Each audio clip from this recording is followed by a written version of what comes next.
Tout semble réuni ici pour séduire et effrayer, pour étonner l'imagination, écrivait Gustave Toudouze, un écrivain de la fin du XIXe siècle, subjugué par les paysages de la presqu'île de Crozon.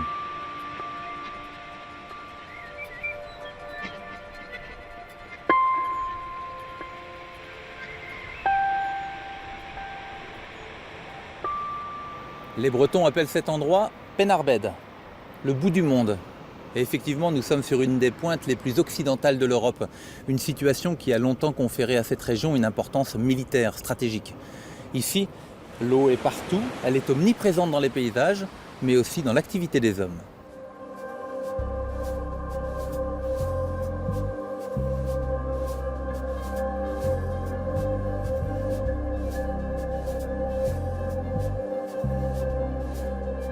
La situation géographique de ce bout de littoral breton constitue depuis des siècles à la fois l'une des portes d'entrée du territoire français et un avant-poste privilégié.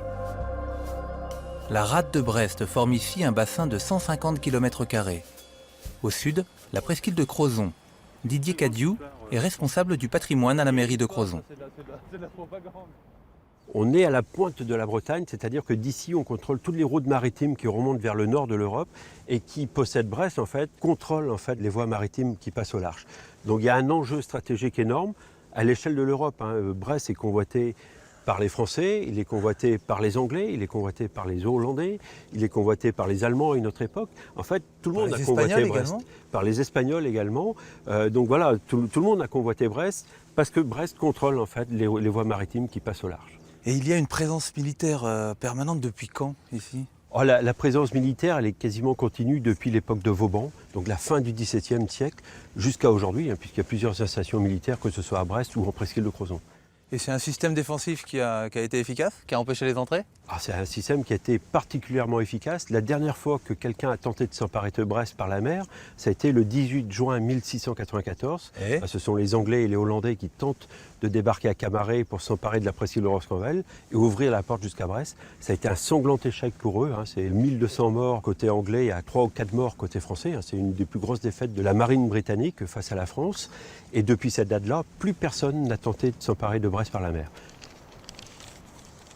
Donc en fait, on se trouve ici à l'îlot des Capucins et devant nous, donc on a le goulet de Brest et derrière nous, en fait, l'anse de Camaret avec ce que Vauban appelait le vestibule de Brest. Et donc c'est là qu'il va organiser la défense. En fait, il va construire une succession de verrous. Donc chaque fois qu'il y a une fortification au sud, on trouve la même chose au nord. Et en plus, la géographie finalement l'arrange puisqu'on va trouver une ligne de roche au milieu du goulet. Ce qui fait que les navires sont obligés de passer soit au sud, soit au nord. En faisant ça, en fait, ils s'approchent de la gueule des canons. Et donc, ça favorise la défense, quoi.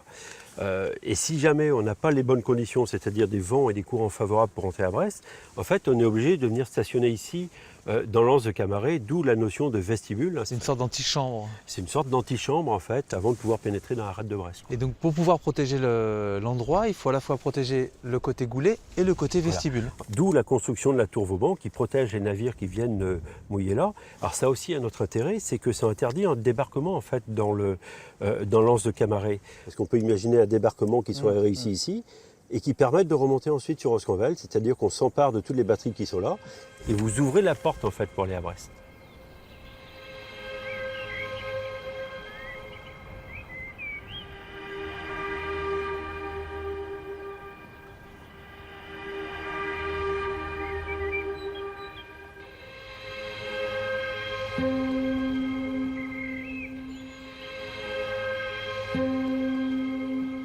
À partir du XVIIe siècle, les militaires rendent infranchissable cette frontière du continent européen. Une multitude de batteries et de postes de tir protègent les côtes. Les casernements sont enfouis dans le sol.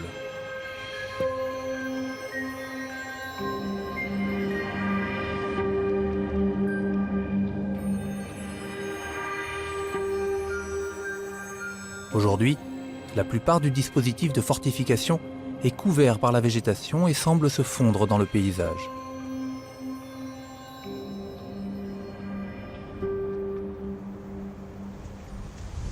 Et outre la présence de tous ces forts, quelle incidence a la présence des militaires sur le paysage ici?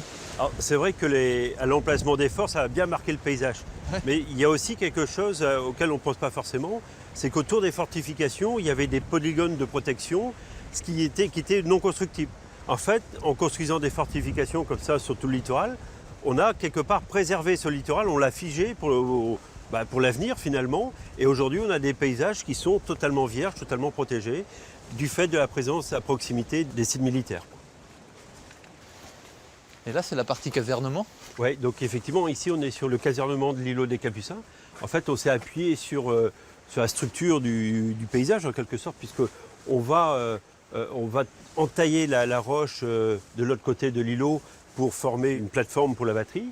Et de ce côté-ci, on va construire le casernement. De la même façon, on va d'abord creuser la roche et puis on va se servir des déblais pour construire les murs. Hein. Le granit vient du Nord Finistère, mais ça vient c'est sur place en fait qu'ils ont trouvé la roche. Alors pourquoi ça? C'est qu'à l'époque où c'est construit, l'assaillant il ne peut venir que de la mer.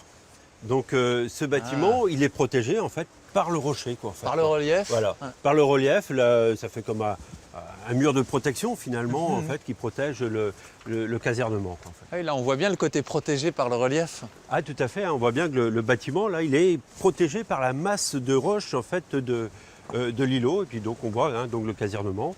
On voit l'abri de projecteur qui est plus récent puisque date de 1890. Puis voilà, en fait, hein, on s'est appuyé finalement sur la géologie tout simplement.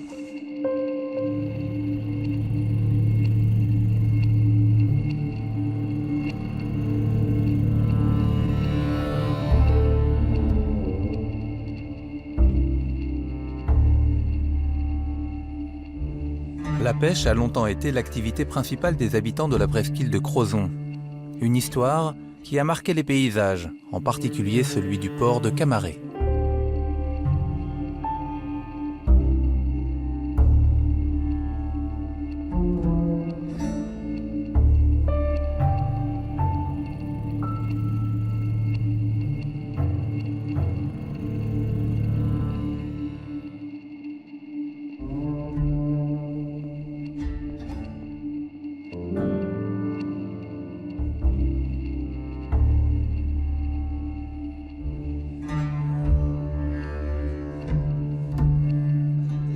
Jean-Jacques Kerdreux est né sur la presqu'île.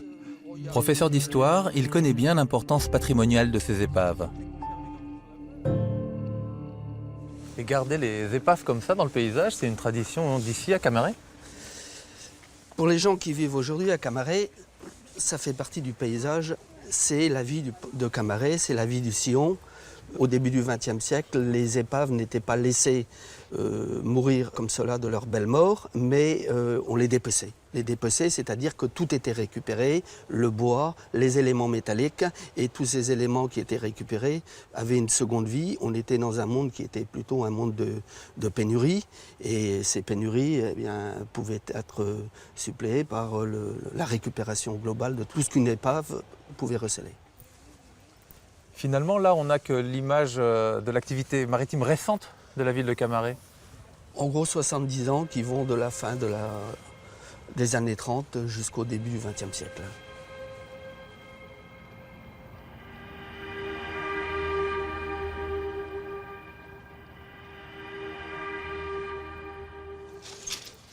Et à Camaret, les pêcheurs, ils pratiquaient une pêche particulière?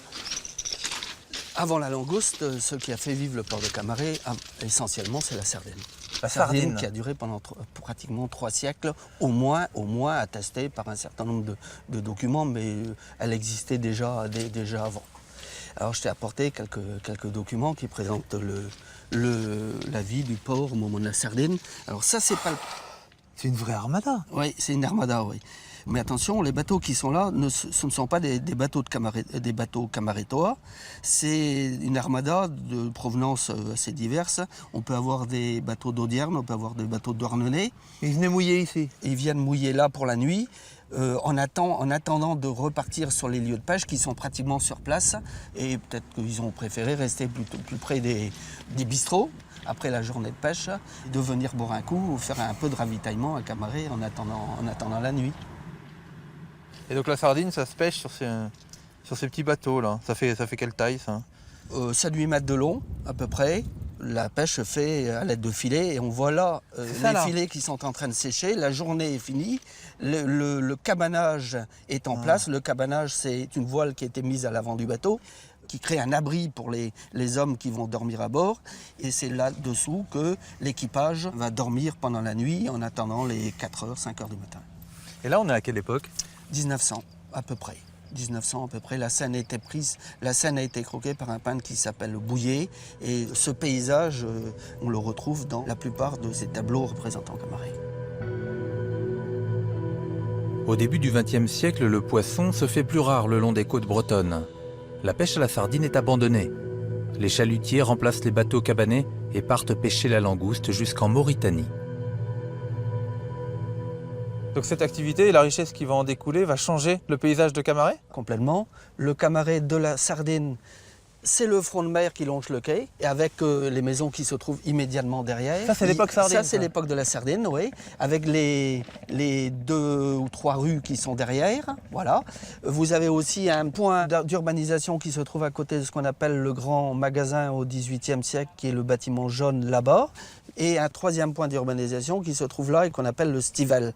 Voilà. Stivel, front de mer et les alentours du grand magasin qui forment ce qu'on appelait le bourg de Camaret. Vers 1900, ces maisons étaient pleines de monde. Une famille pouvait vivre dans une seule pièce.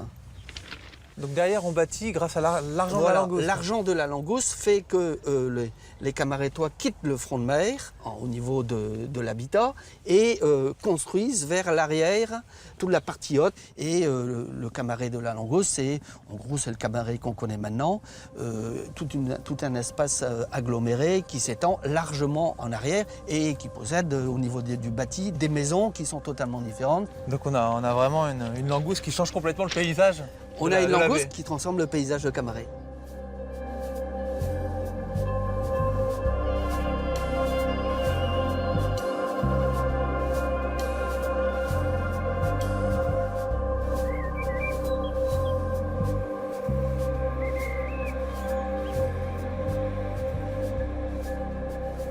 L'autre port de la presqu'île, c'est Morgat, rendu célèbre par ses grottes marines et sa station balnéaire. Elle a été bâtie dans les années 1880 sous l'impulsion d'un grand industriel, Armand Peugeot.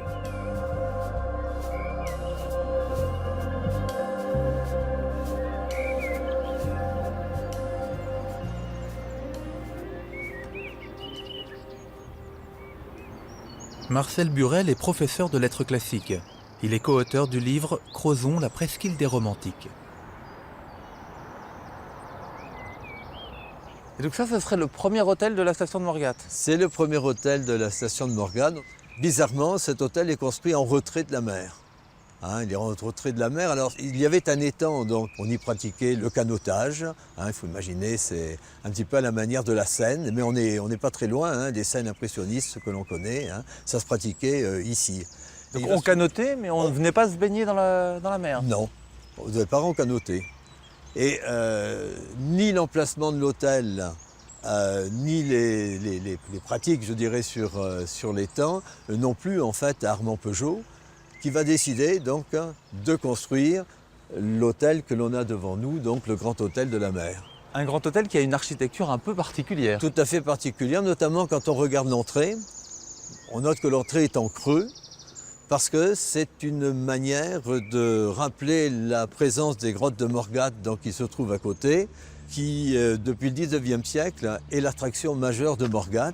Il y a donc ici un dialogue entre l'architecture et le paysage. Exactement.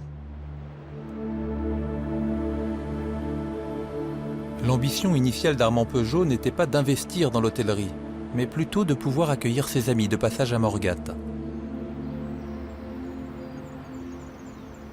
On arrive dans quelque chose de surprenant qu'on pourrait appeler l'allée commerciale donc, de la station balnéaire de Morgat. Alors comme vous le voyez, donc c'est un peu surprenant effectivement parce que pour une allée commerciale, c'est un petit peu calme, limite austère. Voilà.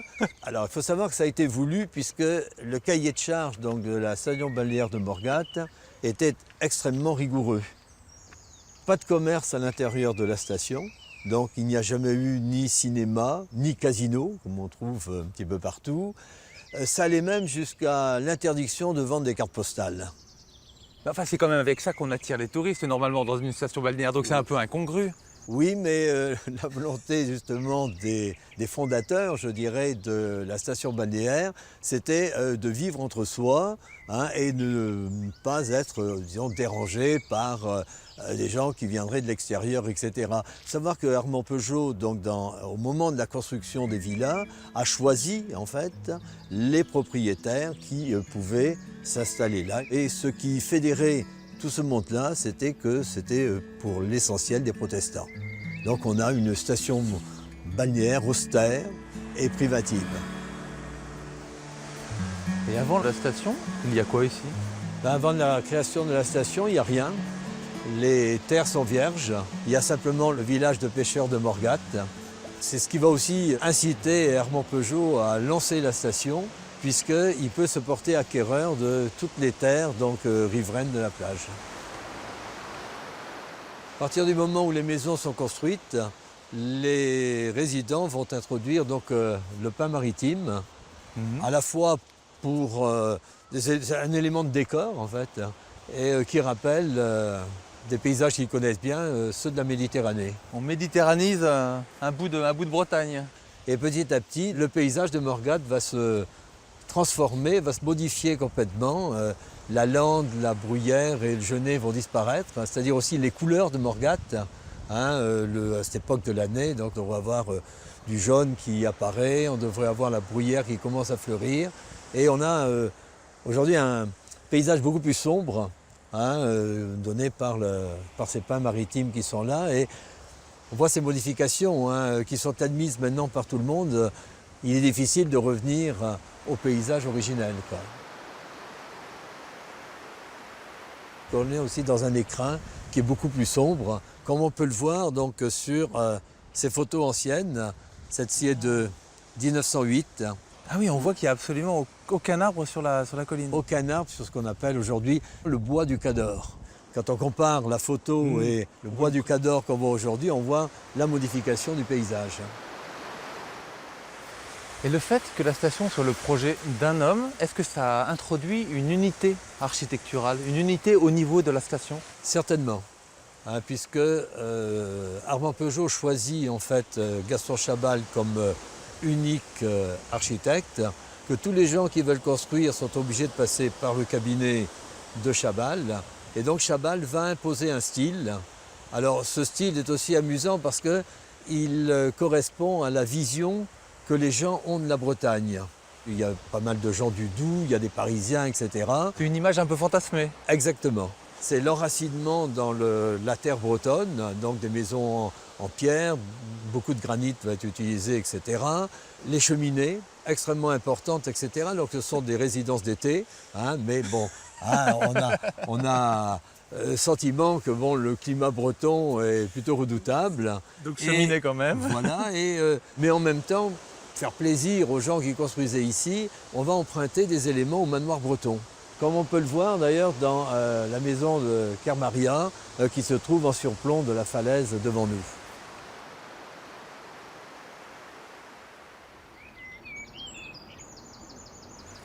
Donc c'est la seule maison qui soit construite sur le front de mer. Toutes les autres évidemment sont en retrait. Bonjour Marcel. Bonjour. Bonjour Raphaël. Bonjour Louis, alors c'est vous l'habitant d'une des toutes premières maisons de cette station Morgat. C'est un peu l'étalon de l'architecture de Morgat. Ouais, c'est la première, Chabal l'avait construite pour lui, en même temps que l'hôtel de la mer. Quelles sont les particularités de l'architecture de ces maisons? C'est d'avoir ce grand fronton que l'on trouve orienté sur la mer, que l'on retrouve dans pratiquement toutes les maisons Chabal de Morgat. Et l'architecte a habité ici?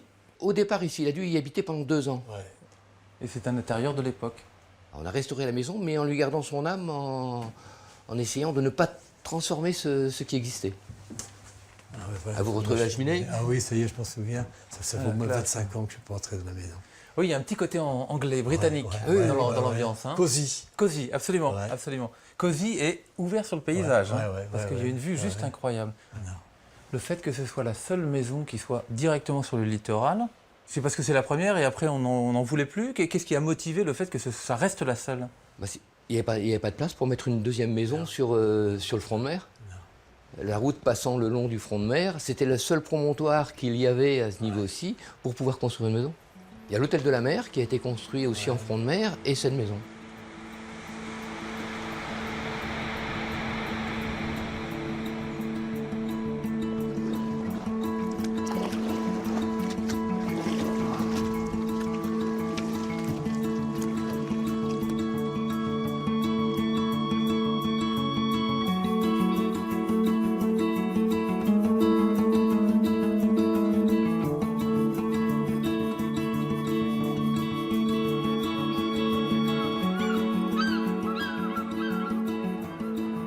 Ces côtes déchiquetées font le charme de la presqu'île de Crozon, mais elles permettent aussi de remonter très loin dans son histoire géologique.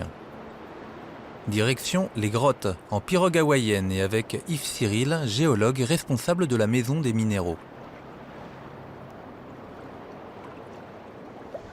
Et toutes ces lignes obliques là qu'on voit dans la falaise, ça correspond à quoi? Eh bien là, en fait, Raphaël, tu as des couches de roches qui sont juxtaposées les unes à côté des autres, en position fortement redressée.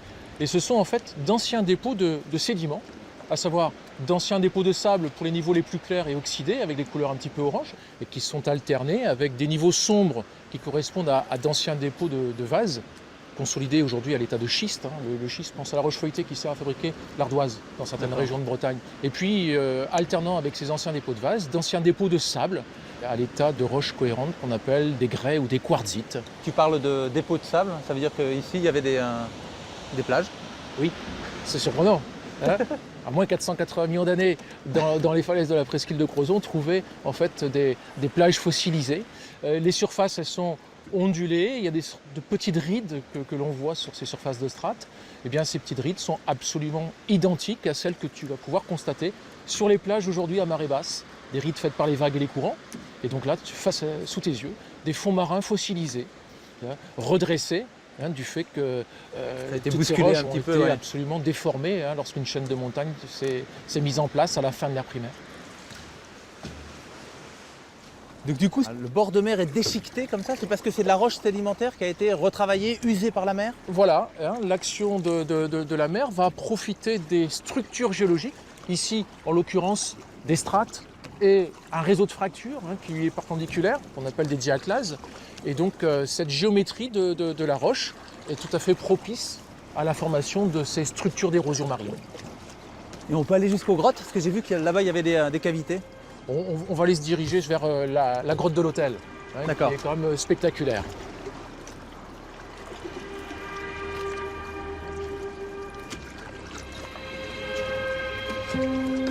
Gustave Flaubert écrivait en 1847 « La barque roulait à la godille.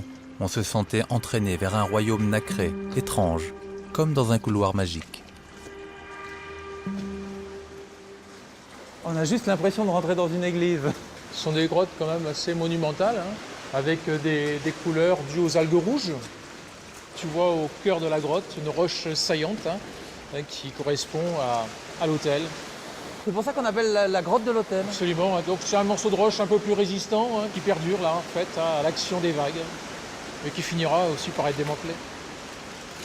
Chaque grotte porte un nom et celle-ci, du fait de cette roche saillante, elle porte le nom de grotte de l'Hôtel.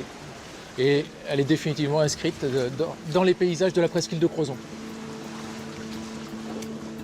Est-ce que c'est un paysage que tu quittes difficilement?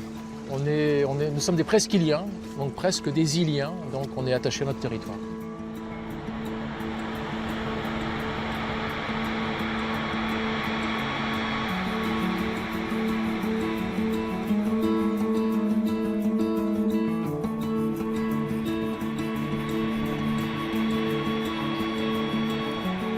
La presqu'île de Crozon, c'est ce territoire du Finistère.